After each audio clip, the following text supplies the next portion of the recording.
شهید روناهی دلمنه ساقل شورشان نوزده مهه قناقه که دیروکیه و بخمل و خیزا خویا رنگ رنگ ارمان جوه آواکرین نوزده تیرمه ام بناوی و حمیه دسری ده جبو هر چارپرچه کردستان جبو مالبات شهیدان و مالبات اسیران جبو همو کسیم کوتن وان جبو شورشا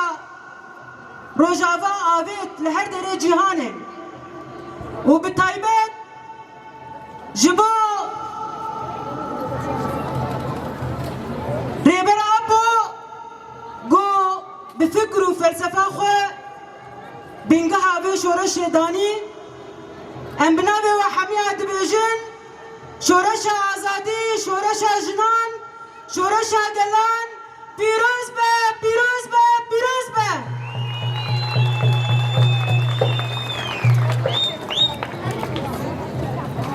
اف 14 سالم کو لسر آخا ما آخا پیروز یا کوبانی شورش اکات لدار خستن اف شورش ارمان جاوه او بکو ام باوه که آزاد بالناسنامه خواه جیان بکن وکی گل کرد و حمو بکاتین یه لسروی آخی جیان دکن اف 14 سال شورش همه جبو توایی مروواتی روپل گزرین آفران اف شورش بومینات جبو تبایی جهانه شورش کی کو هیچ گلین هرمه باوه که آزاد زمان خواه ناسنامه خواه جیان بکن شورش کی گوشت جن بیراده خواه تبل همو آلان جیانه ببن اف شورش جوان ابو جبر کو هم پیشنتی و جوان کرن هم جبو پاراستنا و جوانان بخوی نخواه و بلاش خواه بون شهیدن که لروجفا جیان جبو حق و حقیقت دان لبر روناهیا تکوشینا ملت می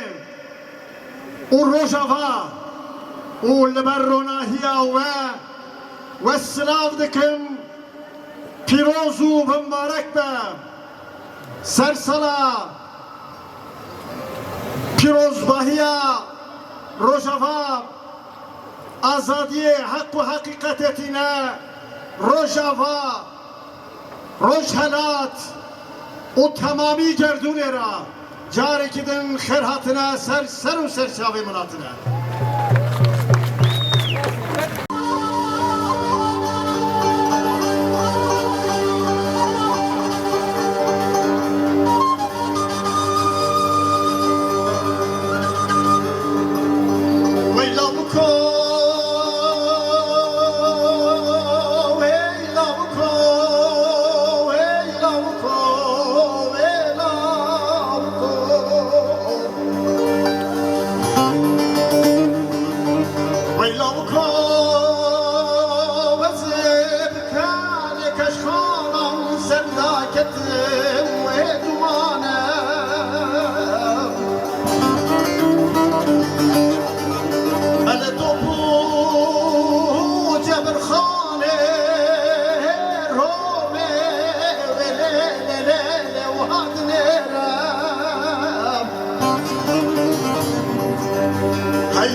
لباسه دولته ناوك من كل نبار قرانا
جوان